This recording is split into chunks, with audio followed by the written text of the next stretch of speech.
Olá a todos, bem-vindos a mais um episódio do Fighter e o Careca, o episódio número 20. 20 episódios já estão, quer dizer, ainda não estão, vamos gravar hoje o 20º, não é? Connosco em estúdio, uma cantora incrível, Selma Uamuse. Bem-dito. Foi? Obrigado.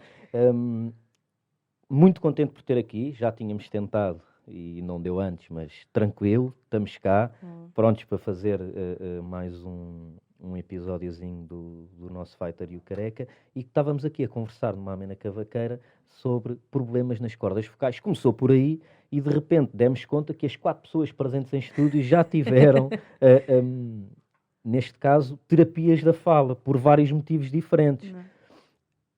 Quão importante, quer dizer, quão importante não, é bastante importante as cordas vocais numa cantora, mas a verdade é, fazes algum tipo de trabalho com as tuas cordas vocais normalmente? Preocupas-te? Agora treinas? passei a fazer. Estávamos há bocado a falar sobre experiência ou não experiência. Eu canto desde 99. E eu comecei logo a cantar gospel, que é muito exigente a nível vocal. Muito exigente, tipo, eu ainda por cima sou soprano e cantas e danças, mas isso deu-me imenso treino para cantar bem. Cantar bem, não estou a dizer que sou uma grande cantora, estou a dizer cantar bem no sentido de saber colocar a voz, etc. E depois fui para o rock and roll, e depois fui para o jazz, e depois fiz imensas coisas, e com a cena da estrada fui perdendo um bocado os bons hábitos, continuei a cantar gospel, mas fui perdendo os bons hábitos de aquecimento vocal longo, e a partir do momento em que eu comecei a ter uma carreira a solo, quando tu começas a ter muitos concertos, entre dormir, jantares, viagens, etc., comecei a ressentir-me muito, muito da voz, até que em 2019 estava sempre rouca, ia sempre rouca para os concertos, e apercebi-me que tinha nódulos nas cordas vocais e tive que fazer terapia. E a partir daí voltei a lembrar, tipo, mas eu sempre fiz ensaios, sempre fiz aquecimento, aquilo tem uma razão de ser. Então eu passei a estar muito mais consciente, até porque é o meu instrumento de trabalho, e principalmente porque me prejudicava numa coisa que para mim é muitíssimo importante. Há pessoas que não falam nos concertos, dão concertos e cantam, pronto. E eu, se for para utilizar a voz só para cantar, aguento-me, mas eu comunico muito nos concertos. Eu falo muito, a minha música essencialmente é cantada em outras línguas que não português, portanto eu tento sempre explicar aquilo que eu estou danço muito. Isso foi um dos problemas que eu tinha, como eu juntava tanta energia para dançar. Depois, quando estava a cantar, muitas vezes estava com uma má postura para cantar, e ir à fisioterapia. Acabou por... Eu digo fisioterapia, porque sinto mesmo que porque é mesmo para mim, tipo assim, a cena muscular, e tornou-me muito mais consciente do meu corpo, das minhas limitações, e acabou por me dar muito mais qualidade. Então eu agora, hoje, por exemplo, fui para estúdio, eu já não entro em estúdio, já não começo a cantar, tipo, canta para aí. Não, tipo, tenho que aquecer um bocadinho, que é para depois poder ter voz para estar aqui a falar, porque senão não falo. Claro. E, portanto, para mim é muito importante, porque eu tenho estas duas vertentes de, por um lado, cantora, por outro lado também tenho um bocado este lado mais ativista e de comunicação. Faço muitas coisas em que utilizo a minha voz. Não posso estar tipo a falar, senão é mesmo trabalho. Deixa-me só fazer uma pergunta que nós falámos há bocado, também antes de estar a gravar, mas que eu acho que é importante. Como é que tu conseguias cantar tão bem nos concertos, e consegues, e depois for preciso quando sais e queres falar, estás super rouca? A técnica que tu utilizas para falar normalmente e para cantar é diferente. Isso tem a ver com a colocação da voz. Aprendeste a colocar a voz através de que foi na terapia da fala? Não, foi mesmo a terapia da fala ajudou-me a relembrar onde é que estava tudo, onde é que estava o meu diafragma, como é que eu devia pronunciar as palavras, etc.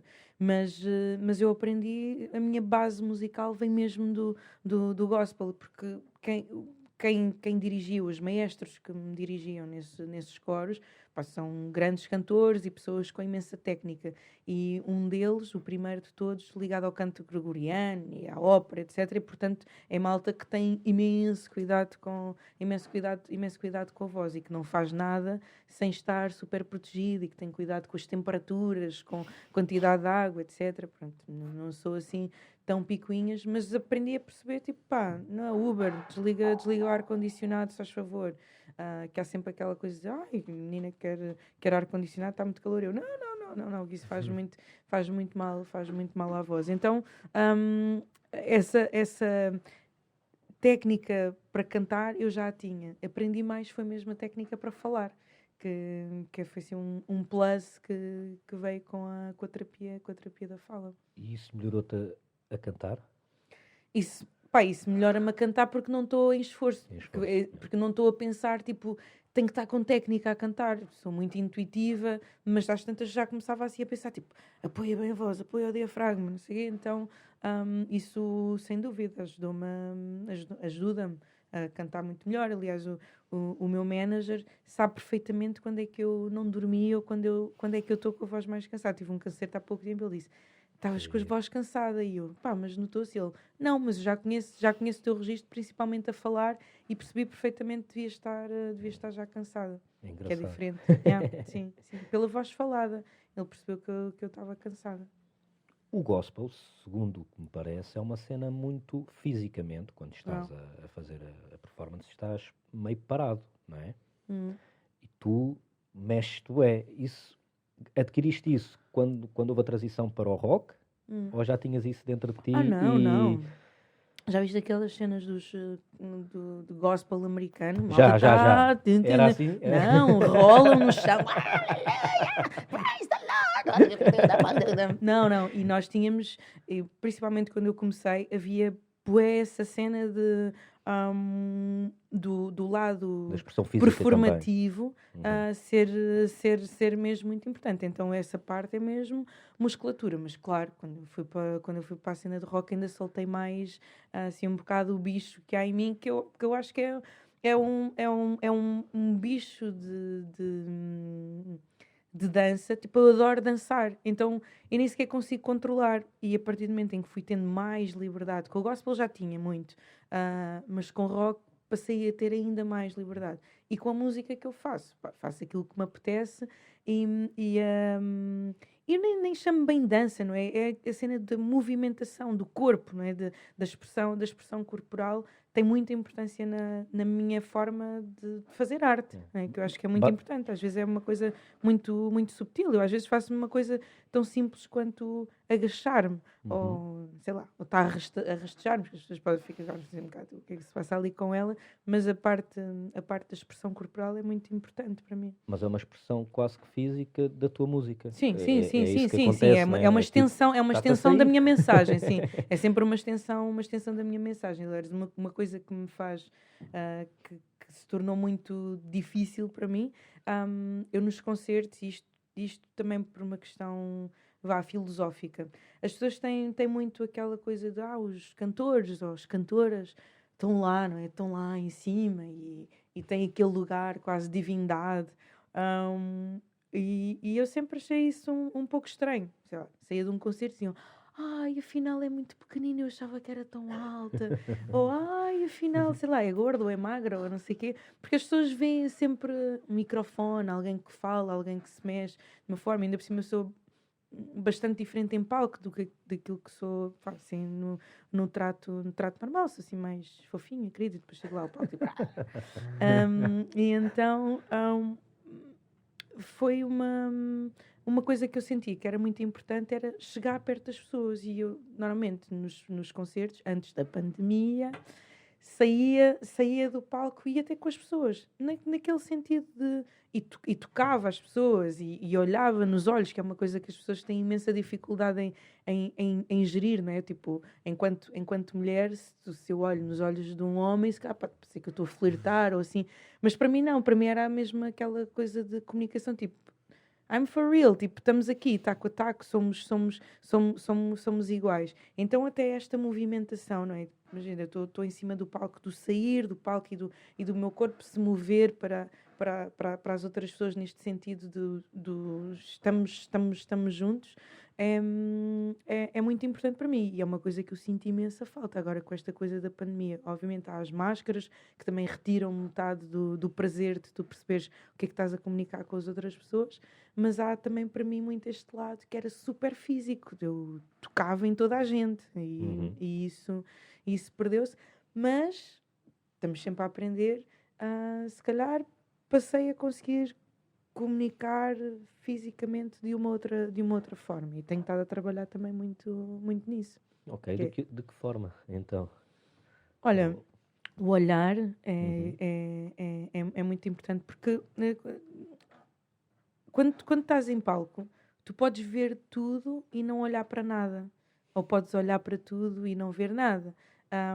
Ou há muitas vezes em que estou a olhar assim à volta e sou incapaz de estar a minha filha à frente e não a vejo. E não a vejo, não é? E eu... isto também tem muito a ver com a minha mensagem. Eu quero ver as pessoas e eu quero que elas se sintam vistas. E então uma das coisas que eu passei a utilizar ainda mais é o ver, olhar para as pessoas, inclinar-me para elas, sorrir, obviamente, o sorriso também acho que acho que comunica muito, mesmo no sentido de quase de te fazer sentir, tipo, João, estou a cantar aqui para 30 mil pessoas, mas agora estou a cantar para ti, né? E eu acho que essa intenção, quando tu tens uma cena muito intencional, as pessoas sentem mesmo que tu não estejas a tocá-las, não é? Muitas vezes elas sentiam porque eu ia, ou abraçava, ou tocava, mas se eu estiver intencionalmente a falar contigo, tu vais sentir o meu amor, vais sentir a minha atenção, vais sentir que eu estou a falar para ti, que aquele momento é teu e eu não preciso de tocar, não é? Então, as magias das dificuldades que nos fazem chegar a outros lugares. E tu começaste no rock logo nos Reagan? Os Reagan aparecem assim de uma maneira muito engraçada. Eu fazia parte do grupo de gospel Onde? E depois, já agora vamos em voltar Lisboa, aqui um bocado atrás. em Lisboa, em Alvalade. Eu cresci sempre ali um bocado naquela zona, em Alvalade. E então eu mudei de maestro, porque um dos maestros foi viver para a Inglaterra e ele passou para um maestro e ele era assim, bem conservador, da Igreja Batista e não sei o quê. E ele telefona-me e ele disse, Selminha, tu sempre... Porque eu sempre gostei muito de géneros de música. Ele, tu conheces assim muitas bandas e muitas coisas. Eu recebi aqui um convite de um agente que diz que gostava de fazer um disco assim, tipo Deus e o Diabo. É uma cena para uma banda de rock que se chama Reagan. E eu, por favor, aceita, eu conheço, é da fixe e não sei o quê. E ele assim, não, achas aquilo um bocado estranho, eles são assim todos tatuados e não sei o quê. Eu, não, é altamente, é muito giro. Não sei o que mais. E então, de alguma forma, fiquei responsável pela condução da forma como íamos comunicar com os Reagan. Só que aconteceu, quando eles foram gravar, quando o grupo de gospel foi gravar, eu estava de férias em Moçambique. E eu fiquei super lixada. Eu pensei, fogo, eu é que tratei tudo e não sei o quê, agora não vou gravar. Mas pronto, aquilo passou. O gospel fez o primeiro concerto de apresentação, porque a ideia do Paulo Furtado, na altura, o Tiger Man, era fazer um bocado... Que era o vocalista dos Reagan. Sim, o vocalista dos Reagan.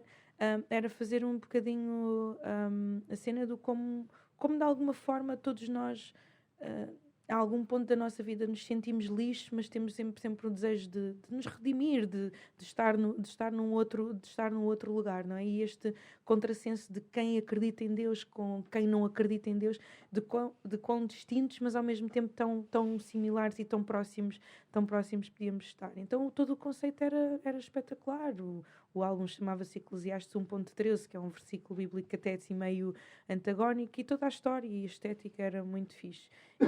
E esse disco teve imenso sucesso em França e catapultou os Reagan para uma carreira em França muito, muito boa. Então o que é que aconteceu? Houve alguns concertos que foram feitos, e o meu maestro disse, olha, não gravaste, eu acho que tu devias ir fazer um concerto connosco, que eram só 6 vozes que iam fazer, porque senão era muito caro. E eu fui, tipo, que fixe, não sei o quê. Mas pronto, toda perspineta e tal, falava com toda a gente, tipo, não sei o quê, adoro isto e tal. E eu acho que eles acharam imensa piada, ao mesmo tempo ser assim meio tímida, mas ter assim muito interesse. E ao fim de uns 10 concertos, os Reagan deixaram de poder levar um coro gospel para todo o lado, deixaram de fazer concertos, e um dia o meu telefone toca, o baterista diz, olha, Selma, nós gostamos imenso de ti, da tua postura, da tua forma de ser, e gostávamos de te convidar para fazeres parte da banda. E eu vinha com um coro, que é um bocado diferente, né? Tipo, cantar com coro. Eles mas nós gostávamos de experimentar e achamos que tens a cena soul para a coisa e tens energia, e nós vamos começar a fazer concertos em França. E eu pensei, tipo, ok, vou. Era muito nova, eu devia ter pá, 21 ou 22 anos. E disse sim, como tenho dito que sim a muitas propostas que me têm feito. Eu sou assim muito... Ok, se eu acho que é para fazer isto, eu comecei a viver muito cedo, sozinha. Com que idade? Com 14. E então os meus pais incutiram sempre em mim, tipo, pá, se vais viver sozinha tens de ser muito responsável. Então eu era super responsável e para mim ir fazer parte de uma banda de rock que a malta ia fazer sei lá o quê, era ok, eu vou fazer isto, mas é para eu crescer musicalmente e é para eu dar o meu melhor. E foi um bocado, foi um bocado assim. Depois, Ou seja, tu foi. com 14 anos disseste aos teus pais que queria viver sozinho. Não foi assim. Os meus pais viviam aqui em Portugal. Ok. Eles vieram para cá quando eu tinha 6 anos. E quando eu tinha 12, 13 anos, eles voltaram para Moçambique. Era suposto eu regressar com eles. Mas com 12, 13 anos, estás no liceu, as minhas melhores amigas, o drama, o horror, a tragédia. E então, o que é que aconteceu? Eu fui para Moçambique, pá, e senti mesmo que adaptava-me, mas não me identificava nada com os miúdos naquela fase. E disse aos meus pais, olha, eu tinha uma madrinha, perguntei-lhes se eu podia ficar cá a viver com ela, para completar o liceu, fazer até o 12º ano. E eles estavam assim muito reticentes. Disse, pai, sempre fui boa aluna, sempre me portei super bem. Eu fico a viver com a madrinha e vai correr tudo bem. E eles lá aceitaram, vim. Pá, nunca tinha tido um stress com ninguém. Tive um grande stress com essa madrinha. Deixei de viver com ela. Tinha os pais de uma amiga que me acolheram durante algum tempo. A minha mãe, volta já. E eu não volto. Vou ficar aqui, tipo, super teimosa.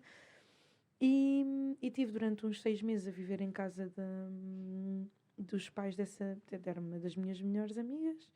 E gandas bacanas, é? E depois... 6 meses, foi fixe. Sim, pá, eles quiseram Apoiaram-te. apoiar-me, não é? Boa. Perceberam que eu também estava assim, meio sozinha, mas depois, passado esse tempo, aluguei um quarto, comecei a trabalhar. E disse aos meus pais que enquanto me conseguisse sustentar, não, porque eu entretanto comecei a sustentar-me, enquanto eu me conseguisse sustentar e tivesse boas notas, não havia nenhuma razão para eu ter que voltar. E eles foram aceitando e foi um bocado... Eu hoje em dia que tenho filhos, foi pensar, nem me pensar com 14 anos, mas era super responsável e eles tinham muito boas notas, depois fui para a universidade e eles foram aceitando. E a verdade é que eu tinha uma rede muito boa de amizades, ou seja, eu tive essa amiga com quem eu estive lá a viver durante algum tempo e a família dela tornou-se a minha família até hoje, não é? Mas todas as minhas amigas, todos os pais, de alguma forma sentiam aquela responsabilidade, tipo, não, a Selma vem cá a casa passar o fim de semana e não sei o quê, então acabei por ter assim uma rede de apoio, mas tive que começar a tomar decisões muito, muito cedo. Portanto, esta cena de ir para os Reagan também foi assim, tipo, pai, não sei muito bem o que é que me vai esperar lá, mas isso depois deu-me obviamente imensa estaleca, porque com o Reagan, que ele teve imensíssimo sucesso, e nós tínhamos aquela coisa, tipo, carrinha, Lille, amanhã Saint-Tropez, amanhã Paris, tipo, era carrega, descarrega, carrinha, canta, toca, entrevistas, e como é que foi esse ritmo? Foi incrível. Foi incrível, eu aprendi imenso. E como é que foi esse ritmo numa onda rock and roll com o Paulo Furtado e o resto da banda? Eles tornaram-se obviamente amigos passados estes anos todos, mas eu acho que havia uma cena de imenso respeito. Porque eu era muito novinha em comparação com eles. Portanto, eu acho que havia aquela coisa de a minha alcunha era Babyface. Portanto, havia um bocado esse cuidado, tipo, ela é mais novinha, temos de ter cuidado. Outro, tipo, ela é crente, então temos de ter assim algum cuidado com as conversas e não sei o quê. Eu, por exemplo, eu não tinha prioridades nenhuns, mas havia uma carrinha, havia um carro. Pai, eu disse, por favor, eu vou no carro para não fumarem. Pá, não estou para levar com o vosso tabaco. Tipo, podem beber à vontade, fazerem o que quiserem, mas fumar numa carrinha que tu vais viajar durante não sei quanto tempo, pá, não. E então eu instituí o EcoCar. E no início de uma turnê, toda a gente quer fazer o que lhe apetece e não sei o quê, todos livres, a fumar, a beber. No final, toda a gente queria ir no EcoCar, porque estava limpinho, cheirava bem. Então, houve assim imensa aprendizagem e imensíssimo respeito. E eu já cantei com imensas pessoas em géneros diferentes. Acho que provavelmente a malta do rock é das mais respeitadoras da tua liberdade, da tua forma de ser. Pá, tenho mesmo assim grande apreço pela malta do rock. Mesmo. Ok. Quando aparentemente podia ser aquela malta muito desnorteada e não sei o quê, pá, o Paulo é também um grande amigo. Mas eu aprendi imensíssimo com ele enquanto artista. Trabalho, ele é muitíssimo trabalhador, podia estragar-se todo numa noite, fazer isto ou aquilo, pá, mas no dia a seguir acordar cedo, a trabalhar, a tocar e até tenho imensas saudades de rock, não, de estar assim, na cena de rock assim mais Ainda vais ter uma a banda sério. de rock. Eu espero que sim, espero que com o intento. O meu marido teve Exatamente. uma banda de rock com o Paulo Furtado, os Stadio Boys, e aliás aquilo era mais punk rock, e portanto um dia vou fazer uma banda de rock and roll com o meu marido. E com as filhotas Com também, as não é? miúdas também. Sim, que elas são assim tipo, ai rock, ai que horror, ai não sei o quê. Quem é que Por vos acaso, educou? agora que falaste das filhotas, como é que é conjugar a tua vida familiar com o teres que ir para a estrada, não sei quanto, não há de ser fácil. Pois é, olha. Ela e o marido. Exato, Também pronto. vai. Sim, Portanto, sim, ele também. e Ele não também vai. vão juntos. Então, olha, aí, mas isso, se calhar até é uma coisa que como se compreendem um ao outro, tentam ajudar-se um ao outro, porque às vezes é ele que vai em tour, outras vezes serás tu. Sim, eu vou mais em, Só eu um vou pequeno à mais em parte, Selma, tours. que é o Diogo luta e a namorada dele também. Ou Também. seja, portanto, eles Também sabemos o que é. Yeah. estão no mesmo Não temos coisa. é filhos, mas, Sim. mas explica-nos como é que conjugas então a tua vida familiar aqui. Olha, eu ainda não disse uma coisa que é, eu vou seguindo o vosso podcast, eu estou muito contente em fazer parte das poucas mulheres que vocês convidaram aqui. Muito obrigada, sinto-me muito honrada. Nós é que agradecemos tu teres aceito. E temos Não, mais claro mulheres que para sim. Convidar. Atenção, Pois. atenção. Sim. Estou só aqui a fazer o elogio aos podcasters. Obrigado. Mas efetivamente, e porquê que eu estou a fazer este elogio?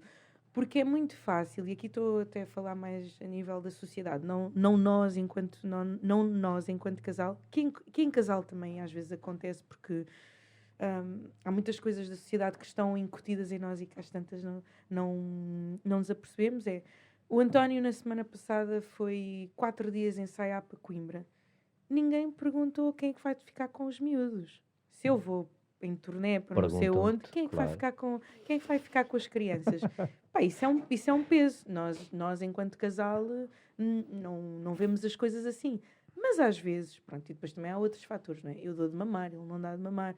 Mas às vezes, mesmo dentro do casal, tipo, mas tu não fizeste o almoço? Eu, desculpa, tu não podes fazer o almoço. Há coisas que socialmente estão tão incutidas em nós que há uma cena de patriarcado e de machismo que está incutida em nós, mulheres, também. Por exemplo, eu acho que faço muito melhor uma série de coisas. E como eu acho que faço muito melhor uma série de coisas enquanto tarefas domésticas, É Cláudia, não vais fazer porque isto é muito mais rápido. Pá, não dá, não tenho paciência e pronto. Mas depois quero outras coisas, né? Então é difícil dar espaço e querer também ter outro espaço. Mas respondendo à pergunta que eu não me esqueci, como é que nós fazemos essa gestão? É muito duro, é muito difícil, mas eu tomei a decisão. Eu de formação sou engenheira civil e eu trabalhei em engenharia enquanto cantava com os reggae, o gospel, o jazz, até 2010. E quando fui mãe, eu decidi, tipo, olha, não dá para ser engenheiro e cantar e ser mãe, não consigo fazer tudo bem, pelo menos. Então eu decidi, não, eu vou ser música o tempo inteiro, isto é o que eu quero, então eu vou dar o meu melhor e vou trabalhar para ter uma carreira musical. Não, é uma coisa que tu não podes decidir, porque são fatores um bocado, muitas vezes, externos, mas eu decidi que ia dar o meu melhor para ter uma carreira, não para ter um grande sucesso durante um ano, mas para poder ter uma carreira longínqua e aos 80 anos poder estar a cantar, estar a cantar ainda.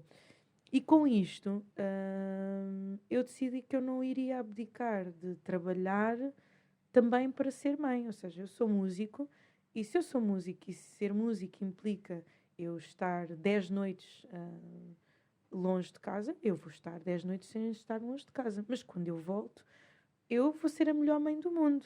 E então, isso na sociedade não é assim muito, não é muito bem aceito. Então, mas deixas as tuas filhas tão pequeninas com babysitter? Eu tive que passar a trabalhar com isso, porque não tenho pais a viverem cá.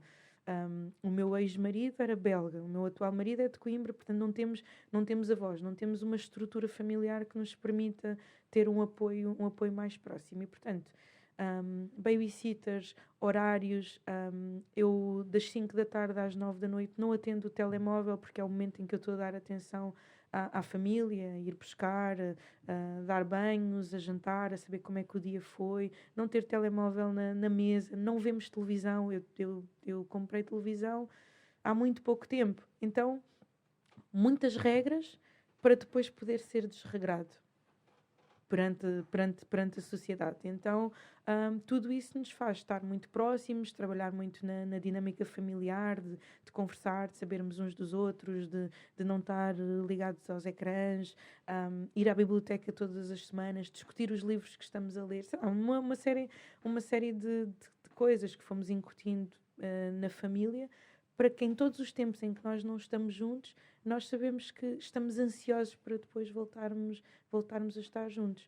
É difícil, muitas vezes implicou eu não dormir. Por exemplo, houve uma altura em que ainda não me tinha casado pela segunda vez e, portanto, estava divorciada e tinha 2 filhas pequenas.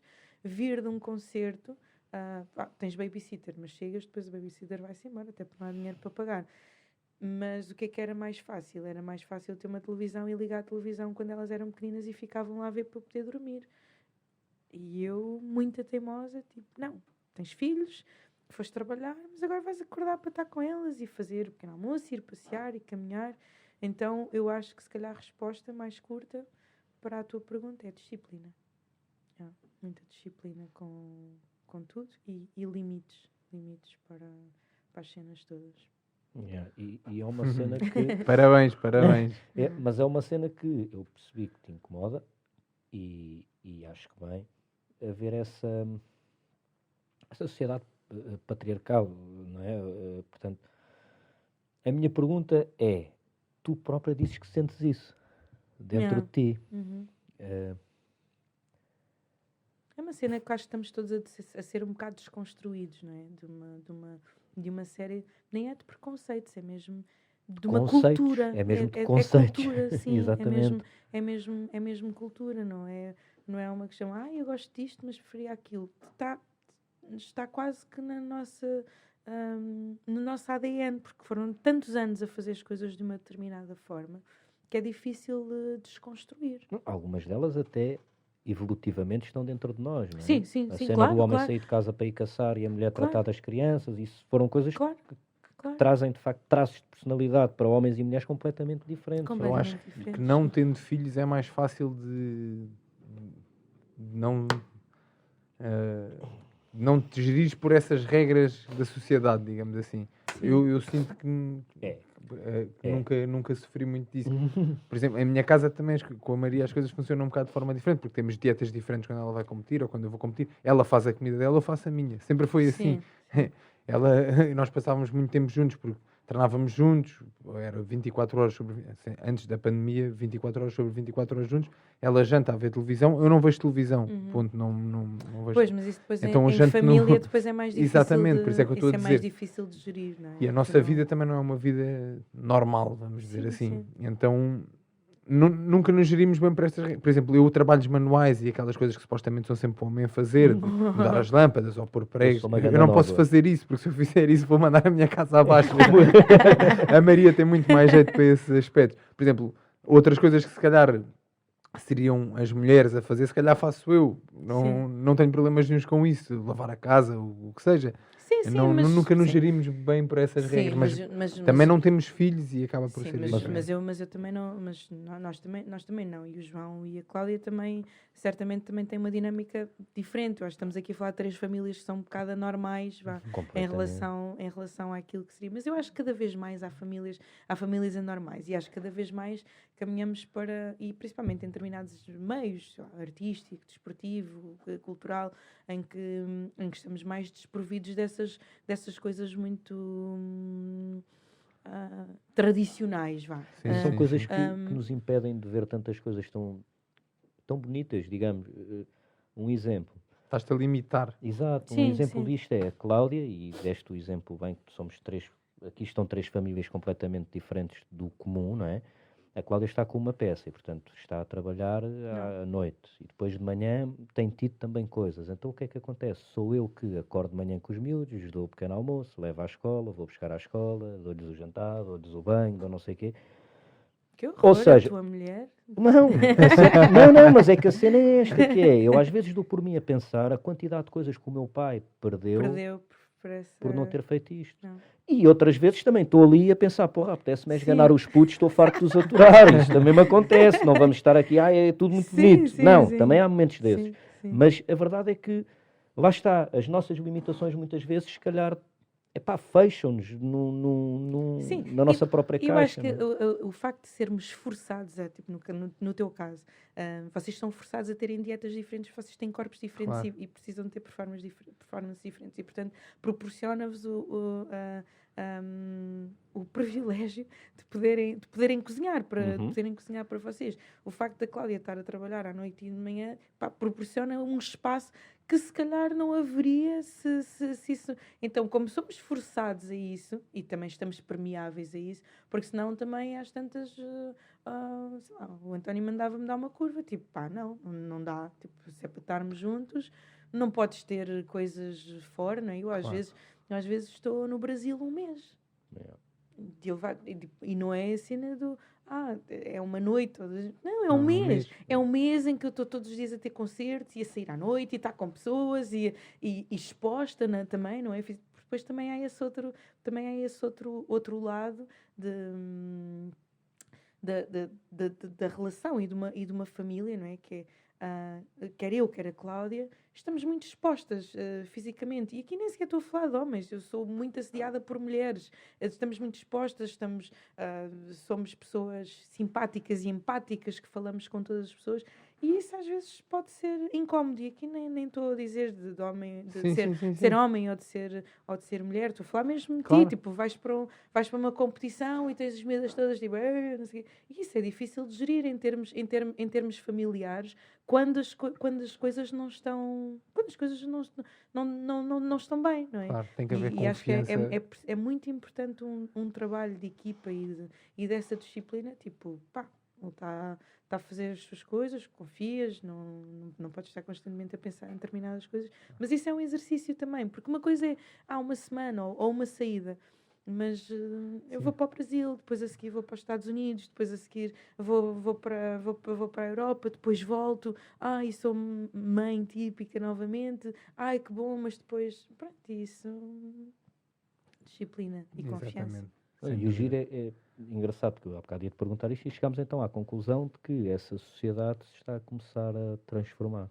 Eu acredito que sim, eu acredito mesmo que sim, porque para já, e eu acho que é uma das razões,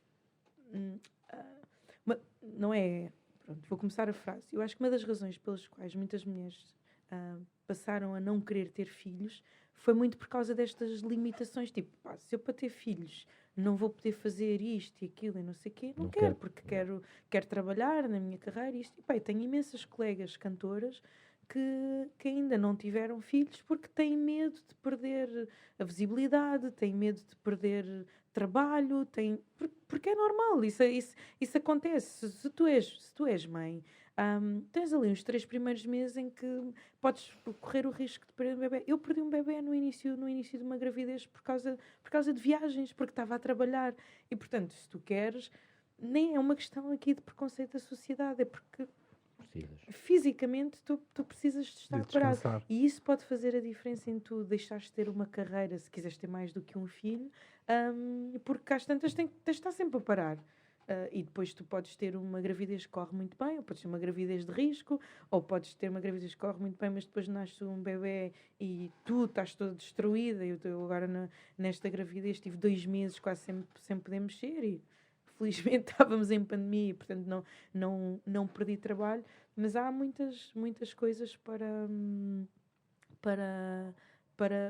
conjugar, que eu acho que fazem com que as mulheres também tenham outro comportamento em relação à maneira de trabalhar.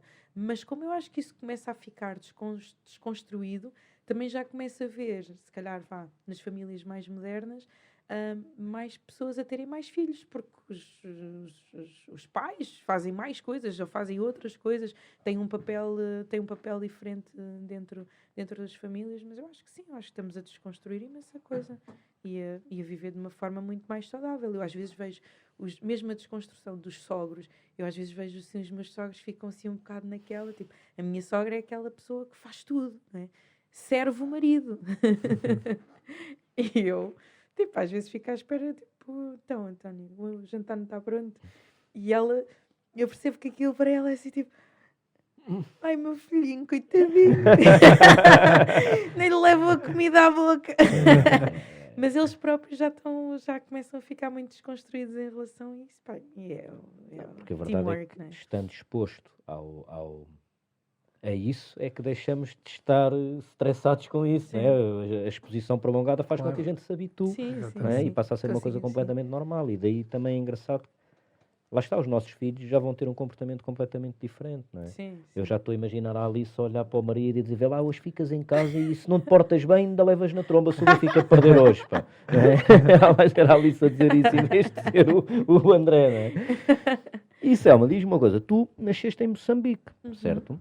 E vieste para Portugal por causa da guerra? Não. Não, olha, sim, Moçambique teve uma guerra civil.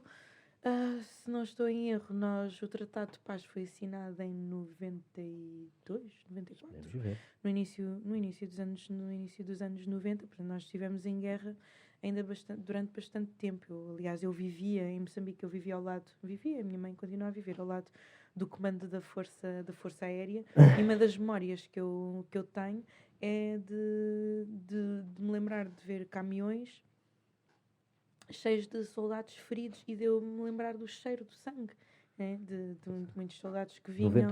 92. Outubro de 92. 92. E eu lembro muito bem, tipo em Maputo, que eu sou de Maputo, na cidade capital, não sentias grande perturbação, mas sentias, tipo, havia racionalização da comida, tinhas senhas, cortes de eletricidade, volta meia volta, e portanto tinhas a guerra muito presente e nas notícias, etc. Mas nós não viemos por causa da guerra. Os meus pais, o meu pai em particular, recebeu uma bolsa de estudos para estudar engenharia metalúrgica na Alemanha, na antiga RDA, por causa daqueles acordos entre os países comunistas e os países africanos.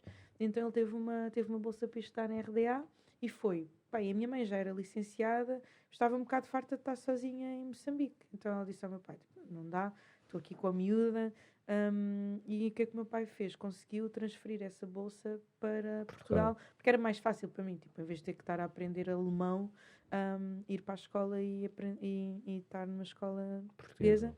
Então o meu pai veio para cá acabar então esse curso de engenharia metalúrgica, e a minha mãe, que já era historiadora, conseguiu uma bolsa para fazer estudos africanos ali na Universidade Nova, e eu vim com eles. Basicamente foi isso. E, portanto, eles quando acabaram os seus estudos, eles nunca quiseram viver em Portugal, ser imigrantes. Eles quando acabaram os estudos, voltaram. Aliás, eles ficaram um bocadinho mais tempo, porque entretanto a minha mãe engravidou, teve bebê, então para aqueles primeiros cuidados, mas eles regressaram quando terminaram a sua missão de estudo. Mas esse bebê foi com eles. Foi com eles. Ou seja, O meu irmão nasceu cá, mas é muito mais moçambicano do que eu, E que está em nasci lá. Moçambique. Está em Ok. Moçambique. Está em Moçambique. Que idade é que tem? Só Tem para- 27. 27, já é um adulto. Eu Sim, estava a pensar assim, tipo, que era um... Não, então isto já foi em já foi em 97. bué, Sim, sem dúvida. foi sem em dúvida. 97 que eles regressaram. E depois eles... A pergunta que eu te faço é, ainda tens memórias de Moçambique nessa altura, além desses... dessas marcas, digamos, da guerra, da ração, Não, racionalização mas de comida, tenho muitas. Obviamente que com o facto dos meus pais terem regressado a Moçambique, eu passei a visitar Moçambique com muito mais frequência, né? Porque eles estavam lá, eu estava cá, então ia com frequência a Moçambique. Mas de antes, pá, a minha mãe tem muitos irmãos, agora já faleceram alguns, mas tenho muito presente as reuniões familiares, o meu avô super rigoroso, uma vez por mês a família toda tinha que se juntar, os filhos, os maridos, as mulheres, os netos todos, pá, e era uma alegria imensa. Tipo, uma família grande, eu acho que é por isso que eu tenho 3 filhas, não me importava nada ter uma equipa de futebol. Era mesmo para esta coisa, tipo, olha, a família juntava-se, a minha mãe, 10, 11 irmãos, e juntava-se a família toda, e os filhos, e era comer, era beber, era dançar. Lembro-me também do meu avô a dançar e a cantar, e de ser uma coisa muito espontânea. Por isso quando me dizem, então sempre achaste que eras cantor, ou sempre cantaste bem, pá, para mim era tão natural a cena do cantar e dançar em família, era parte da nossa rotina familiar, que eu cresci durante muito tempo assim a pensar, tipo, mas as pessoas não cantam todas bem. Não, para mim era assim, tipo, é suposto cantares os mínimos olímpicos. Para mim o conceito de desafinar era assim uma coisa, não sei, pensar, há pessoas que gostam de cantar, outras que não gostam. Tivesse ido à minha casa com essa idade e percebias que não. Sim, mas as minhas memórias são essencialmente estes momentos de família, mesmo muito, muito especiais, E já com a estarmos juntos, sempre com a música. A música sempre esteve muito presente. O meu pai, apesar de depois ter sido engenheiro, ele declamava poesia e dançava, fez parte da Companhia Nacional de Canto e Dança. A minha mãe foi locutora de rádio. Aliás, meus pais têm uma história muito engraçada. O meu pai já faleceu e eles separaram-se, mas o meu pai apaixonou-se pela voz da minha mãe na rádio. Ah, é? Sim, e ela fazia rádio, na rádio de Moçambique, apaixonou-se pela voz dela, tipo, que voz tão uau, incrível e tal. E então ele tinha um amigo lá na companhia de canto e dança, que ele sabia que conhecia a minha mãe. Ele dizia, esta voz, ele dizia, eu conheço a minha amiga. Então ele fez-lhes um date, tio Agostinho, e eles conheceram-se e apaixonaram-se, sim, por causa da voz. Lá está a importância da voz. E a minha mãe, como é que eles se conheceram? O meu tio, que é amigo dos meus pais, convidou a minha mãe para ir ouvir o meu pai a declamar poesia e, portanto, aquilo foi a voz da rádio, a voz da poesia. E houve ali logo uma paixão à primeira vista. Sim. Uma coisa também que eu gostava de perguntar é, a música, sem dúvida, é uma das maiores armas de comunicação que existem, a música para comunicar com as outras pessoas. Que outras ferramentas é que tu utilizas? Eu já percebi aqui, daquilo que vou vendo da tua carreira, tu és uma pessoa que gosta de comunicar, mesmo há bocado estavas a falar do olhar, do tocar nas pessoas, a forma como te mexes quando estás a cantar também é uma forma de comunicação. O que é que tu usas mais para comunicar? Estavas a falar também de seres algo ativista. A palavra. Eu sinto esta responsabilidade social e, aliás, eu quando decidi que ia ser cantora, era muito, tipo, a música com um propósito, não é? Eu digo isto algumas vezes, eu não sei fazer canções de amor. Não é porque eu não amo ninguém, nem nunca tenha tido um grande desgosto amoroso que me apeteça cantar. Eventualmente sim, mas não. Mas para mim a música tem esta função de comunicar uma mensagem que nos faça olhar uns para os outros e que de alguma forma nos leve a um outro lugar. E tal como na música, a música tem-me proporcionado o privilégio de estar e entrar em lugares de algum destaque. Bem, quando tu tens um microfone à tua frente e quando te abrem uma série de portas para fazer uma série de coisas, para mim é como não usar isto para, de alguma forma, ser um agente transformador da sociedade. Não, eu não digo isto assim, tipo, com altivez, tipo, sou muito boa e vou mudar o mundo. Mas eu sinto que é uma responsabilidade minha, enquanto eu, Selma Wamous, cantora, poder utilizar esse destaque que tenho na música para poder ser voz noutras coisas, nas quais acredito, nas quais visto a camisola e nas quais acho que faça sentido. Não visto todas as camisolas, não porque não concordo com todas, mas visto aquelas que sinto que são fundamentais. E, portanto, eu sei que muitas vezes sou convidada para falar porque é a Selma Wamous cantora.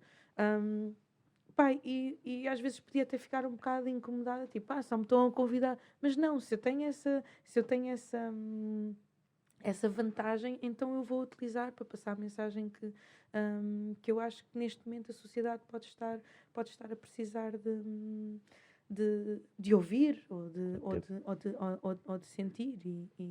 E sim, acho que a palavra é a ferramenta. A ferramenta. E pronto, e pode ser a palavra cantada, pode ser a palavra falada. Também sinto que tenho alguma facilidade em comunicar, alguma facilidade em falar e essa facilidade no discurso também faz com que mais facilmente possa chegar às pessoas. E então, se temos dons, acho que não dá para ficar com eles em casa à espera que nos caia um raio em cima. Acho que é mesmo importante usá-los da melhor forma. E tu já cantaste com alguns músicos que são considerados até de intervenção, não é? Por exemplo, o Valete, não é? Já tens músicas com ele. E com o Straka, que teve cá. Também cantaste com o Straka. Eu já fiz muitas cenas com malta do hip-hop. Na realidade, eu acho que o Valete foi o primeiro. E foi muito engraçado, porque... Foi com o álbum, não é? Foi o Serviço Público, foi o serviço público. Que acho que ele nunca tinha gravado e não sei o quê. E eu fui fazer um concerto soul, na altura, no Clube Mercado. Não havia muito espaço em que houvesse assim música soul. E então eu tinha uma banda que fazíamos tipo, cenas tipo Erykah Badu, Maxwell, assim, umas coisas mais new soul. E então o Calaf e o Melody ouviram-me a cantar numa dessas sessões e então alguém falou sobre mim ao Valete e ele convidou-me para ir lá gravar e eu pensei, tipo, não sei quem é que é este gajo, mas pronto, depois disse ao meu irmão era super pequenino e eu disse, estive a gravar com o Valete e ele, isso é incrível e não sei o quê, depois eu, pronto, lá fui perceber quem é que era o Valete, porque sei lá, para mim na altura era o Sam daqui, pronto, tudo assim do hip-hop, quem eu conhecia, os da Weasel, sim, o Boss AC, como é que se chamavam? Não sabe nadar. Os Black Company, o General D, pronto. Mas Valete para mim era super underground e eu não fazia a mínima ideia. Mas correu super bem. Depois eu pensei, quem é que é este senhor tão tímido? E depois ele assim, bem, mano e tal. E o que é que tu sentes? Estás a sentir? Estás à vontade? Super cavalheiro. Ok.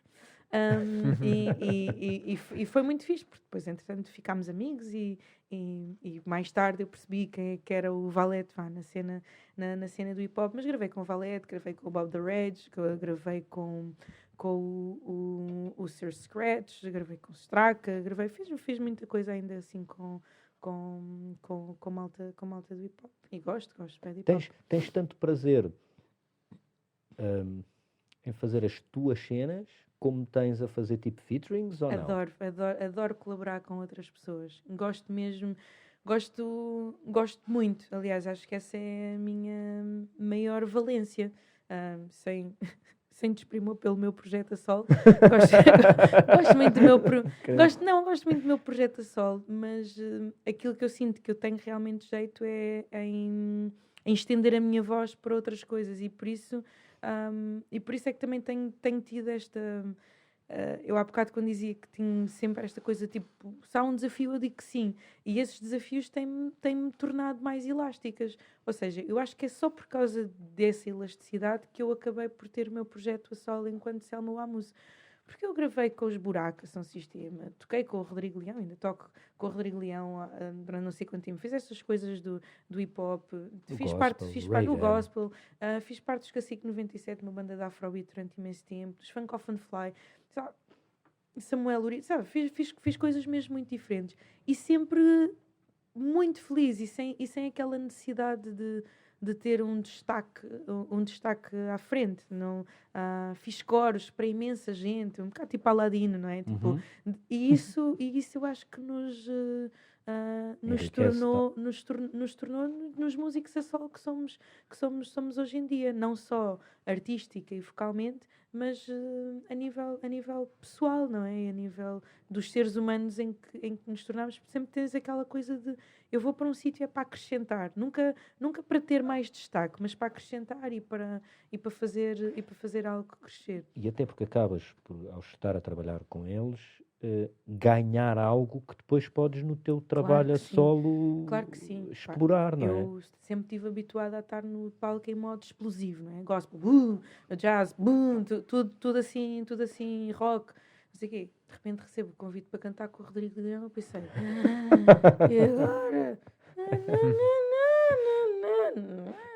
E depois percebi que uma voz contida que depois explode também tem imensa magia, não é? E ele foi incrível, porque eu cheguei lá, tipo, vi toda a gente vestida de preto, uma coisa assim super soturna, e eu, tipo, com ganda juba, ainda por cima na altura tinha assim um grande afro, capulanas e não sei o quê. Eu disse, bem, eu não sei se isto incomoda a estética aqui de coisa. Ele disse, não, ser tu próprio, não é? Não é que eu estivesse à espera que me dissessem, tipo, vai cortar o cabelo assim. Mas para a estética de um músico que tem uma música muito mais contida, aquilo poderia ser incómodo. E não foi. E eu aprendi, imenso. E não era só a questão das músicas serem calmas, mas eu com o Rodrigo Leão aprendi a ser um instrumento numa orquestra, a voz a ser um instrumento numa orquestra, porque ali não há uma cena que tenha destaque, nem ele mesmo, porque ele não é um virtuoso do piano nem nada.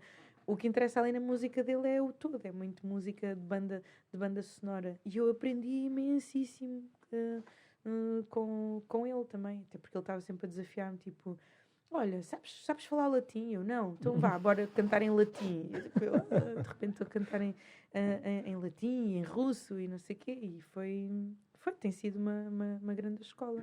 Para quem está habituado a... Se dissesses que sim, ele não quereria gravar em latim. Sabes falar latim? Sei, então não quero. Ele não gosta muito das coisas muito bem feitas, ou seja, para ele interessa-lhe as coisas sejam mais reais. Sim. É um bocado a beleza do que pode ser rude. Delicado sempre, ele gosta de delicadeza, mas com uma verdade. Porque ele não é... Se tu puseres um piano à frente dele e dizes toca aí uma peça de não sei o que, ele não sabe fazer. Então ele faz tudo de uma forma muito intuitiva, e eu acho que ele aprecia muito pessoas que façam as coisas também assim um bocado... intuitivamente. De coração e de estômago. Tu trabalhas assim ou és mais metódica? Não sou nada metódica. Intuitivo também? Muito intuitiva. É assim um bocado... Encostei-me, ouvi uma melodia, tenho que gravar isto para não me esquecer. Eu não sou nada organizada a nível de composição. Há bocado estava a falar, recebi uma música do Stereossauro que ele me mandou, e eu disse, olha, ficou altamente, estou muito contente. Eu demorei 1 ano e meio para fazer, porque não... Ele mandou-me uns 3 instrumentais e eu não conseguia sentir nada, e eu não conseguia sentar e ficar ali, tipo, A, B, C, até que ele mandou um que eu gravei, tipo, é isto. E isso assim muito de instinto. Estou a sentir, ou então não vai acontecer. Sim. Tem corrido bem? Não tem corrido mal. Não tem corrido mal. Selma, qual é o teu maior medo? Olha, eu acho que é de não poder transmitir tudo aquilo que eu tenho aprendido às minhas filhas. Não tenho medo de morrer. Tenho mais receio de morrer e elas não saberem como fazer determinadas coisas, do que de um momento para o outro desaparecer. Tenho mesmo este desejo de transmitir tudo o que eu possa para esta geração, não é? Porque acho que a decisão de sermos pais é uma decisão também de muita responsabilidade. Colocar um ser humano neste mundo e como ele está é um ato não só de egoísmo, porque queremos ter filhos, mas acho que é um ato de ousadia também. Então acho que se ousamos ter filhos, acho que temos que ousar também dar-lhes o melhor de nós para que eles possam ser construtores da sociedade durante o curto espaço de tempo em que nós estamos aqui. Então às vezes tenho receio de não lhes transmitir tudo aquilo que está em mim. Não sei se é o meu maior receio, mas este é assim aquele primeiro que me vem à cabeça mesmo. Tipo. Concertos no futuro, tens alguma coisa? Tenho, eu não sei quando é que isto vai estar Sábado, no ar. às 18, portanto, sábado Sim. às 18 é dia, tenho que ver. Não, mas Pacífico. Consigo. 12, Eu acho em agosto estou a tocar no CCB no dia 7 Sábado de é dia agosto. 10. Pronto, mas em agosto. Em agosto estou a tocar em Vila Nova de Famalicão no dia 6, no dia 7 estou a tocar no CCB, no dia 19 estou a tocar em Évora, vou ao Brasil em novembro, aos Estados Unidos em outubro. E em quem setembro. É que fica com os teus filhos? Com as tuas filhas? Em setembro estou em Lisboa novamente. Olha, o pai ou quem for. Ou seja, muitas datas. Malta, sigam a Selma nas redes sociais, quem ainda não segue, apoiem a cultura, apoiem a Selma, é uma cantora incrível, tem 2 álbuns muito fixes, recomendo. Obrigada. Então o Mati, fica aqui uma palavra, eu adoro mesmo. Obrigada. Mesmo o Mati. É o primeiro amor de muita gente. É pá, muito fixe mesmo, muito fixe. Obrigado por teres vindo, Olha, Selma. obrigada eu pelo convite, espero não me ter esticado a falar. Não, Nem pelo falar. contrário. Não, mas nós mas o adoramos, objetivo é que sejas tu a falar, não é? Somos para nós a falar só, fazemos um podcast nós Então dois. qual é que é a tua maior especialidade? Ser tagarela. Não, e não é uma má especialidade. Eu, por acaso, também partilho dessa especialidade. Por isso mas é que fizemos um podcast. É porque falamos... Não, mas até é fixe, porque uma das coisas que este podcast me tem dado é a capacidade de ouvir mais. De ouvir mais, não é? Sim. E estou também grato por isso, que é uma cena que também tem que se trabalhar, não é? Altamente. Malta, sempre a trabalhar para ser melhor, todos. Obrigado por teres vindo, Selma. Obrigado, Sei que Selma. Estás com um horário, lá está, com uma vida complicadíssima e etc. Foi ótimo. mesmo um prazer, obrigado. Obrigada, E beijinho e até ao teu regresso. Muita força. Aí, já Obrigada. está. Estamos juntos. Um abraço.